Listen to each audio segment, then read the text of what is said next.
حضور اکرم صلی اللہ علیہ وآلہ وسلم نے وحی کے رک جانے کے زمانے کے حالات بیان فرماتے ہوئے کہا کہ ایک روز میں چلا جا رہا تھا کہ اچانک میں نے آسمان کی طرف ایک آواز سنی اور میں نے اپنا سر آسمان کی طرف اٹھایا۔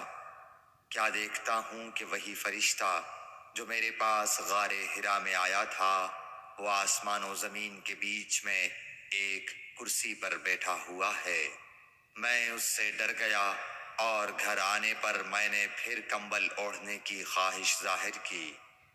اس وقت اللہ پاک کی طرف سے یہ آیات نازل ہوئیں، اے لحاف اوڑھ کر لیٹنے والے، اٹھ کھڑا ہو اور لوگوں کو عذاب الہی سے ڈرا، اور اپنے رب کی بڑائی بیان کر، اور اپنے کپڑوں کو پاک صاف رکھ اور گندگی سے دور رہ۔ اس کے بعد وہی تیزی کے ساتھ پے در پے آنے لگی۔ صحیح بخاری حدیث نمبر 4۔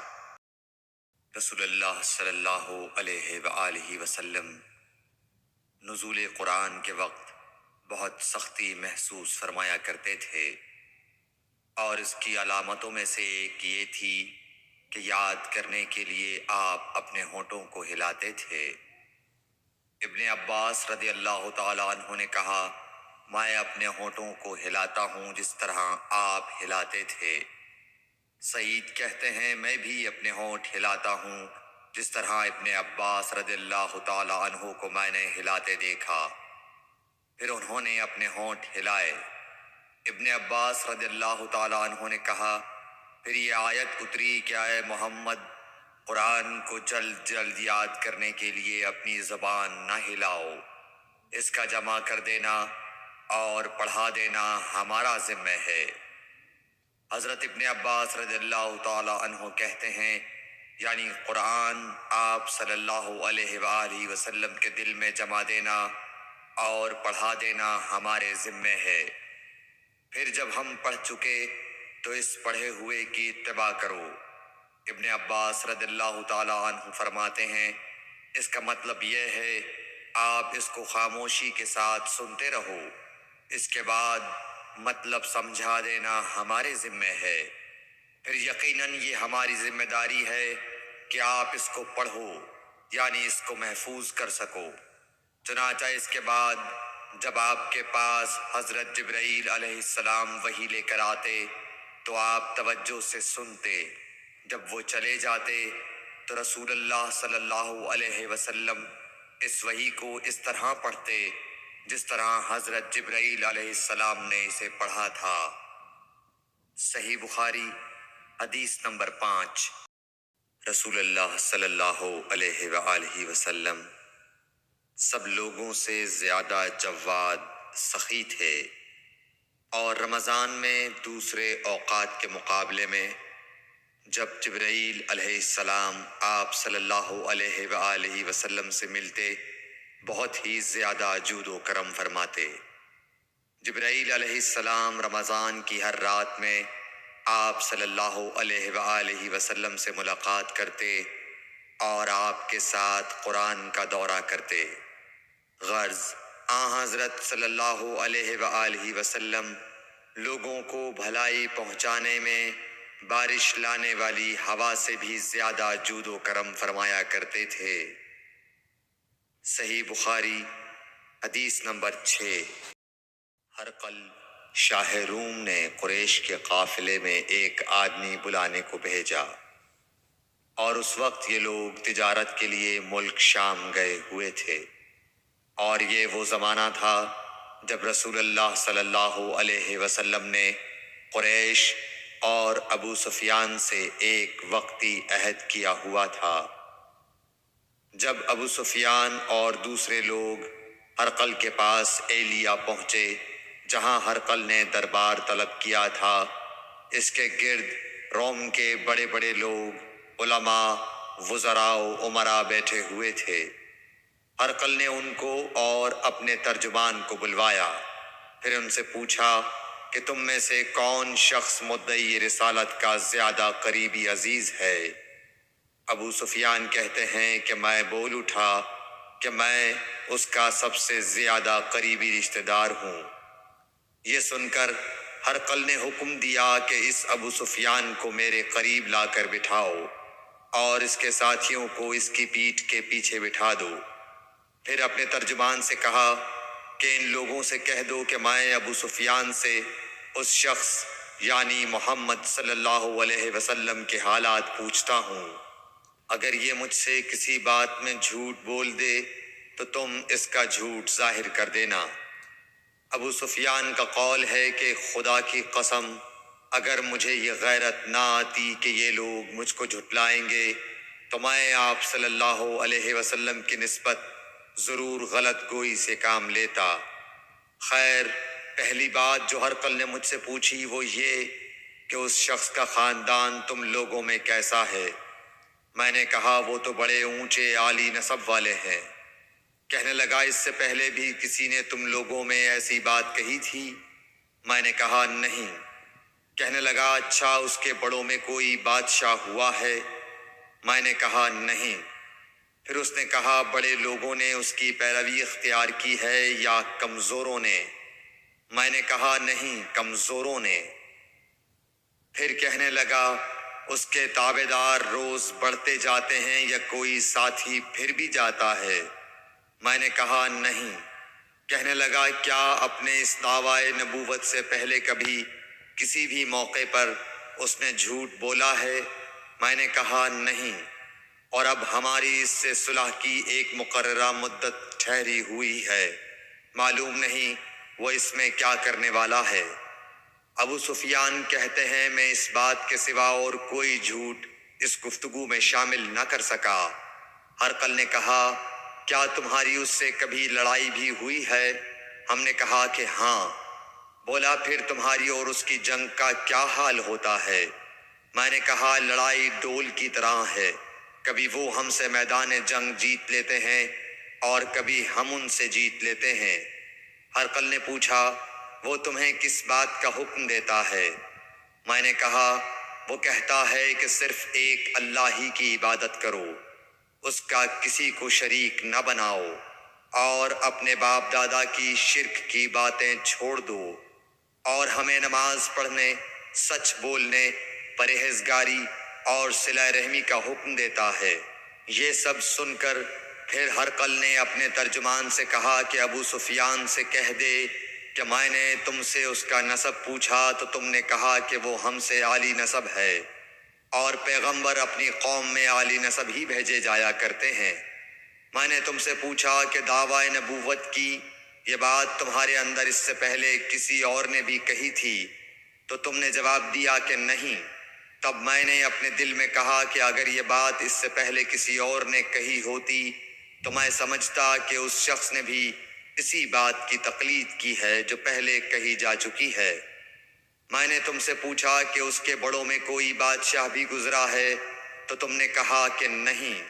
تو میں نے دل میں کہا کہ ان کے بزرگوں میں سے کوئی بادشاہ ہوا ہوگا تو کہہ دوں گا کہ وہ شخص اس بہانے اپنے آباء و اجداد کی بادشاہت اور ان کا ملک دوبارہ حاصل کرنا چاہتا ہے۔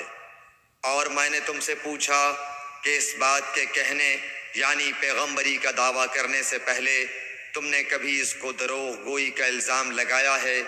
تم نے کہا کہ نہیں۔ تو میں نے سمجھ لیا کہ جو شخص آدمیوں کے ساتھ دروغ گوئی سے بچے وہ اللہ کے بارے میں کیسے جھوٹی بات کہہ سکتا ہے۔ اور میں نے تم سے پوچھا کہ بڑے لوگ اس کے پیرو ہوتے ہیں یا کمزور آدمی؟ تم نے کہا کمزوروں نے اس کی اتباع کی ہے۔ تو دراصل یہی لوگ پیغمبروں کے متبعین ہوتے ہیں۔ اور میں نے تم سے پوچھا کہ اس کے ساتھی بڑھ رہے ہیں یا کم ہو رہے ہیں؟ تم نے کہا کہ وہ بڑھ رہے ہیں، اور ایمان کی کیفیت یہی ہوتی ہے حتیٰ کہ وہ کامل ہو جاتا ہے۔ اور میں نے تم سے پوچھا کہ آیا کوئی شخص اس کے دین سے ناخوش ہو کر مرتد بھی ہو جاتا ہے؟ تم نے کہا نہیں۔ تو ایمان کی خاصیت بھی یہی ہے، جن کے دلوں میں اس کی مسرت رچ بس جائے وہ اس سے لوٹا نہیں کرتے۔ اور میں نے تم سے پوچھا کہ آیا وہ کبھی عہد شکنی کرتے ہیں؟ تم نے کہا نہیں۔ پیغمبروں کا یہی حال ہوتا ہے، وہ عہد کی خلاف ورزی نہیں کرتے۔ اور میں نے تم سے کہا کہ وہ تم سے کس چیز کے لیے کہتے ہیں؟ تم نے کہا کہ وہ ہمیں حکم دیتے ہیں کہ اللہ کی عبادت کرو، اس کے ساتھ کسی کو شریک نہ ٹھہراؤ، اور تمہیں بتوں کی پرستش سے روکتے ہیں، سچ بولنے اور پرہیزگاری کا حکم دیتے ہیں۔ لہٰذا اگر یہ باتیں جو تم کہہ رہے ہو سچ ہیں تو ان قریب وہ اس جگہ کا مالک ہو جائے گا کہ جہاں میرے یہ دونوں پاؤں ہیں۔ مجھے معلوم تھا کہ وہ پیغمبر آنے والا ہے، مگر مجھے یہ معلوم نہیں تھا کہ وہ تمہارے اندر ہوگا۔ اگر میں جانتا کہ اس تک پہنچ سکوں گا تو اس سے ملنے کے لیے ہر تکلیف گوارا کرتا۔ اگر میں اس کے پاس ہوتا تو اس کے پاؤں دھوتا۔ ہرقل نے رسول اللہ صلی اللہ علیہ وسلم کا وہ خط منگایا جو آپ نے وحیہ کلبی رضی اللہ تعالیٰ عنہ کے ذریعے حاکم بصرہ کے پاس بھیجا تھا، اور اس نے وہ ہرقل کے پاس بھیج دیا تھا۔ پھر اس کو پڑھا تو اس میں لکھا تھا، اللہ کے نام کے ساتھ جو نہایت مہربان اور رحم والا ہے۔ اللہ کے بندے اور اس کے پیغمبر محمد صلی اللہ علیہ وسلم کی طرف سے یہ خط ہے شاہ روم کے لیے۔ اس شخص پر سلام ہو جو ہدایت کی پیروی کرے۔ اس کے بعد میں آپ کے سامنے دعوت اسلام پیش کرتا ہوں۔ اگر آپ اسلام لے آئیں گے تو دین و دنیا میں سلامتی نصیب ہوگی، اللہ آپ کو دوہرا ثواب دے گا، اور اگر آپ میری دعوت سے روگردانی کریں گے تو آپ کی رعایا کا گناہ بھی آپ ہی پر ہوگا۔ اور اے اہل کتاب، ایک ایسی بات پر آ جاؤ جو ہمارے اور تمہارے درمیان یکساں ہے، وہ یہ کہ ہم اللہ کے سوا کسی کی عبادت نہ کریں اور کسی کو اس کا شریک نہ ٹھہرائیں، اور نہ ہم میں سے کوئی کسی کو خدا کے سوا اپنا رب بنائے۔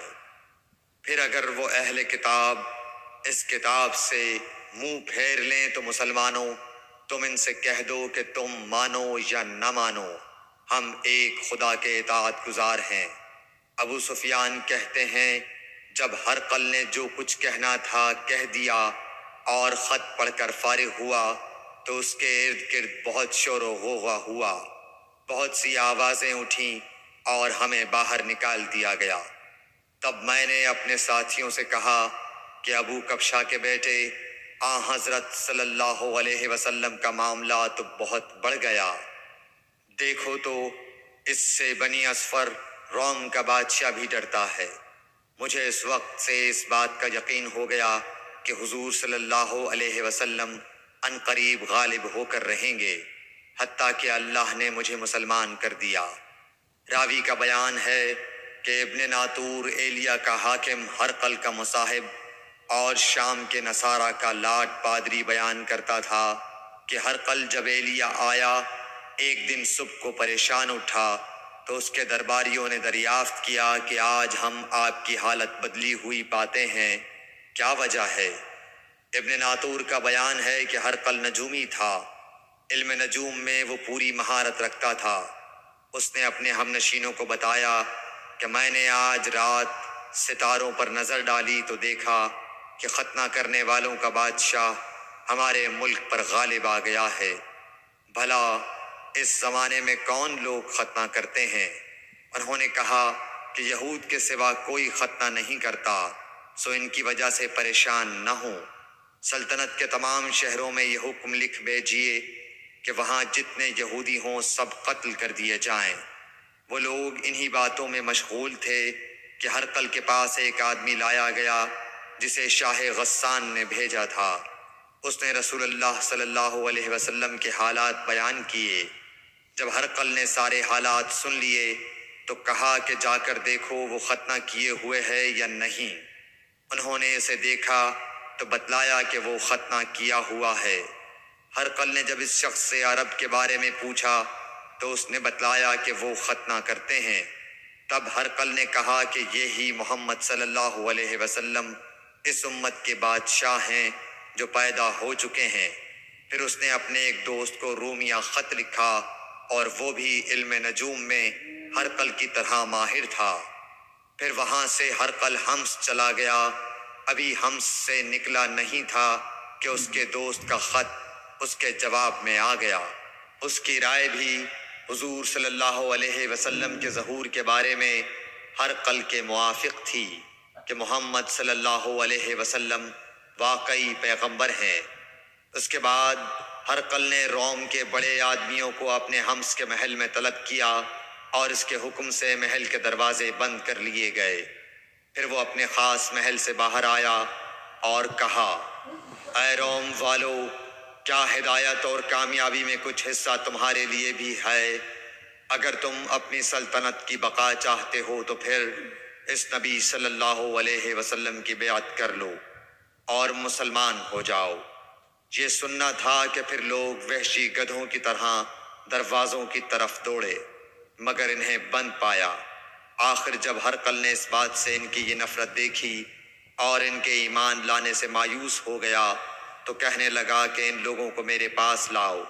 جب وہ دوبارہ آئے تو اس نے کہا، میں نے جو بات کہی تھی اس سے تمہاری دینی پختگی کی آزمائش مقصود تھی، سو وہ میں نے دیکھ لی۔ تب یہ بات سن کر وہ سب کے سب اس کے سامنے سجدے میں گر پڑے اور اس سے خوش ہو گئے۔ بالآخر ہرقل کی آخری حالت یہی رہی۔ صحیح بخاری حدیث نمبر 7۔